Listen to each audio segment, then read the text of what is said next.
Oi, alunos! Hoje nós iremos falar sobre a segunda geração do romantismo. Na segunda geração, nós iremos usar um slide que eu peguei na internet. Estão aí os autores. A segunda geração fala o seguinte: quais são as denominações? Nós temos, elas podem ser chamadas de byroniana, mal do século, ultrarromântica e subjetivista. Vamos falar mais sobre isso na frente. Quais eram os principais temas? Pessimismo, morte, tédio, fuga da realidade. Pessimismo é não ter à frente, não ter perspectiva de uma vida melhor. A morte era vista como algo idealizado que trazia alívio às pessoas, trazia alívio a uma vida de tédio, uma vida de agonia. O tédio era a ausência do que fazer, então não tinham o que fazer, eles se sentiam vazios. E a fuga da realidade, que era transportar os poetas para uma outra dimensão. Ultrarromantismo. Por que ela é chamada de ultrarromantismo? Porque ela é considerada a fase mais romântica, mas não é romântica no sentido de um amor propriamente dito. Ela trabalha muito com amor idealizado. O que seria esse amor idealizado? Seria um amor inalcançável. E muitas das vezes esse amor ele só seria possível após a morte. Então os poetas dessa época, eles gostavam de falar de um amor que ele era um amor que não era bonito, vamos assim dizer. Ele era um amor que estava mais numa perspectiva só de observar. Ele também foi chamado de mal do século. Por que mal do século? Porque as pessoas morriam por causa do amor. Poetas desvinculados com o compromisso da nacionalidade e desinteressados da vida política do país. Nós temos que pensar que na primeira geração, os autores da primeira geração, eles estavam tentando criar uma identidade nacional, quebrar os padrões com Portugal, com estéticas literárias internacionais, né, vamos assim dizer, e eles queriam criar uma identidade nacional. Já os poetas, os autores da segunda geração, eles não tinham essa visão, eles já tinham passado esse período nacional e eles queriam escrever sobre outras coisas. Voltando-se para si mesmos, os escritores desse período abordavam o pessimismo em protesto contra o mundo burguês e se mostravam entediados e em espera da morte. Essa geração poética não se identificava com os valores da Revolução Francesa, sentindo-se diferentes do resto dos escritores burgueses. Em contestação dos valores postos, levavam a vida desregrada. O que isso queria dizer? Os autores da segunda geração do romantismo, eles eram muito jovens. Geralmente eles eram jovens, pelo menos os principais. Então eles trabalhavam com a vida noturna, boêmia, ou seja, eles viviam regrados à bebida, ao ópio, ao haxixe, e isso trazia para eles uma outra realidade. Lembra de falar da fuga da realidade? E eles usavam isso como artifício para se entregar ao subjetivismo, à solidão, ao pessimismo e à agonia de ter uma morte. É importante ressaltar que eles viviam na boemia, mas eles não pensavam em suicídio. O que eles pensavam era em viver uma vida sem padrões. Vale ressaltar que quase todos morreram muito jovens, né, por viver uma vida sem cuidado, e a doença que mais acometia os poetas era a tuberculose. O mal do século. A onda de pessimismo que trazia em atitudes e valores considerados decadentes na época, como atração pela noite, pelo vício e pela morte. Hoje ainda nós temos pessoas que vivem, né, essa ideia da segunda geração romantista, que são os grupos que podem ser chamados de góticos. Os góticos têm atração pela noite, pela morte, por coisas soturnas, sombrias, escuras. Tanto é que você pode ver que eles têm o gosto por cemitérios, então eles vão para lá para se encontrar, para ter paz, para ter alívio. Os poetas se concentram no subjetivismo, no egocentrismo e no sentimentalismo. O que é o subjetivismo?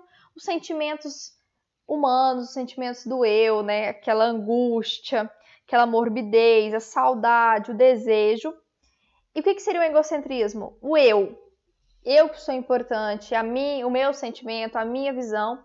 E o sentimentalismo, que é o amor, a saudade e assim por diante. Há o medo e o desejo sobre o sentimento amoroso. Então, eles tinham medo de amar, né? Porque tinham as mulheres que eram vistas como uma beleza etérea, virginal, que não podiam ser tocadas. Perde-se o padrão das mulheres mais cheinhas, mais corpulentas, e eles começam a ter gosto por mulheres pálidas, por mulheres lânguidas e etéreas. A segunda geração do romantismo tem seus traços mais facilmente identificáveis no campo da poesia, e seu marco inicial é dado pela publicação da poesia de Álvares de Azevedo. É importante ressaltar que eles trabalhavam mais com poesia do que com prosa, né? Nós vamos ver que na primeira geração do romantismo, a prosa era muito vigente. Já na segunda geração, a poesia que tinha mais lugar. Álvares de Azevedo morreu aos 21 anos. Ele morreu antes de seu livro ser publicado. Ele estava escrevendo Lira dos 20 anos e ele não conseguiu esperar por causa que ele morreu de tuberculose. Exemplos desse período são as obras de Fagundes Varela, Casimiro de Abreu,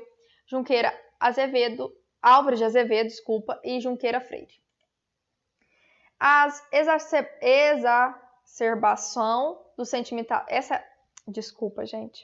Essa exacerbação de sentimentalismo e das fantasias da imaginação mórbida quer dizer relacionada à morte, exige uma versificação, versos mais livres, menos apegadas a esquemas formais da métrica do poema, pré-estabelecidos, e define as obras poéticas de maior impacto do período como um cadáver de poeta, de Álvares de Azevedo.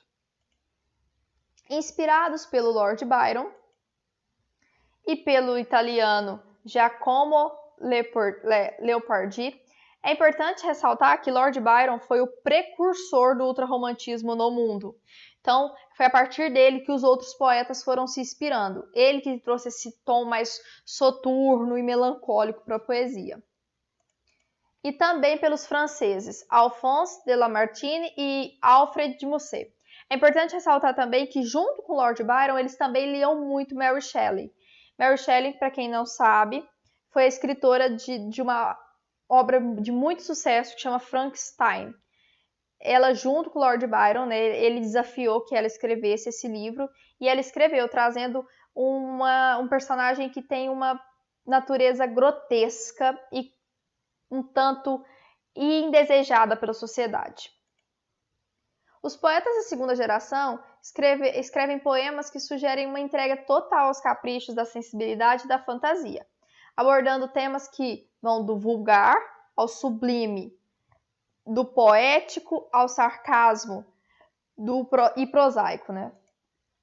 Byron foi o principal poeta do romantismo, deixou atrás de si um número incontrolável de seguidores. Essa geração surgiu na década de 1850, quando o nacionalismo e o indianismo deixavam de fascinar a juventude e iniciava-se o longo processo de estabilidade do império. Autores da segunda geração romântica. Nós vamos falar dos principais. Álvares de Azevedo é o principal, né? Porque é ele que traz a estética para o Brasil e começa a falar sobre ela. Lira dos 20 anos foi sua principal obra. É um conjunto de poemas dividido em 3 partes. 2 partes bem noturnas, bem pessimistas, que é a primeira e a terceira parte. E a segunda parte ela é mais irônica, mais sarcástica, ou tem até um tom humorístico. Noite na Taverna, que são contos de 5 amigos que falam sobre suas incursões de um amor idealizado que acaba não muito bem. O Conde Lopo e Macário. Macário foi a sua única peça teatral. Casimiro de Abreu, que tinha um saudosismo, né? Ele trabalhava muito com o sonho, com a beleza da infância. Então ele escreveu Meus 8 Anos. Ele também trabalhava muito com o tema da admiração da sua terra, né? Ele trabalhava com o saudosismo da sua terra. Amor e Medo e Primaveras. Junqueira Freire. Junqueira Freire, ele também era da linha do Álvares de Azevedo, ele trabalhava muito com essa ideia de pessimismo. As obras dele, Inspirações do Clausto, já pensa que é Soturno, né? Clausto é lugar fechado, um ambiente que você está recluso. Contradições Poéticas, Tratado de Eloquência Nacional e Ambrósio. E o último, Fagundes Varela. Quem é Fagundes Varela? Fagundes Varela ele é visto como um poeta de transição, ou seja, ele tem um pé na segunda geração e um pé na terceira. Ele trabalha com os temas mais tristes, porque ele perdeu um filho aos 11 anos, então ele trabalha com essa questão da morte, a agonia, o sentimento de perda, tudo isso, o pessimismo, mas ele também tem interesse por temas sociais, de cunhos sociais, que nós veremos na terceira geração do romantismo. Suas obras são Noturnas, Vozes da América, Cantos e Fantasias, Cantos Meridionais, Cantos do Ermo e da Cidade, Diário de Lázaro. O desenvolvimento urbano, ele estava em ascensão em várias cidades e principalmente ele estava migrando. Nós vimos na primeira geração que estavam migrando as pessoas do Rio de Janeiro para São Paulo. São Paulo estava começando a tomar o rumo do que hoje é. Então a faculdade do Largo do São Francisco, como vocês vão ver, ela foi o lugar onde muitos jovens foram para lá estudar. Então lá eles não tinham muito o que fazer, porque lá ainda não estava trabalhando muito com o tema de política. Então os autores eram, em sua grande maioria, jovens burgueses, de idade próxima aos 20 anos, estudantes e boêmios, e os espaços frequentavam eram justamente salões da alta burguesia, lá que eles recitavam seus poemas. O meio de circulação dos poemas era esse, onde compartilhavam textos uns com os outros e participavam de festas regadas à bebida. Geralmente eles estudavam medicina ou direito, e longe da família e sem diversão, esses rapazes experimentavam um profundo isolamento que incentivava seus escritos de cunho saudoso e melancólico. Apesar de viverem na boemia, os ultrarromânticos caracterizavam o sexo como uma corrupção do amor e por isso idealizavam que tal sentimento só poderia ser plenamente vivido após a morte. Então é isso que nós falamos hoje sobre a segunda geração do romantismo. Eu espero que vocês tenham aprendido um pouco. Até mais. Não deixem de ler o livro-texto que irei disponibilizar para vocês e o Suei.